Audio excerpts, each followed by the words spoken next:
Hey, this is John, Super Taster. Today I'm trying limited time only Cheez-It cheesy garlic bread flavor. I got this for like $4.50 from a Kroger or Tom. I can never remember which one is which. Okay, smells like a normal Cheez-It, honestly. There they are. Oh yeah, pretty darn good. You can taste the garlic for sure, the cheesiness, and the bread.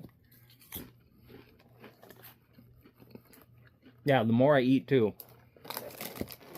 the more it tastes like cheesy garlic bread. Yeah, I think they did a really good job with these.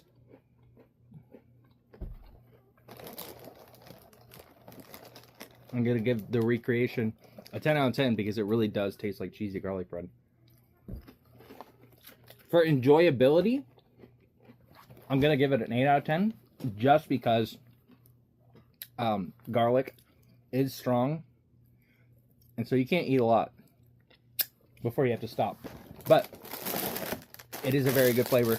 Definitely worth grabbing and trying.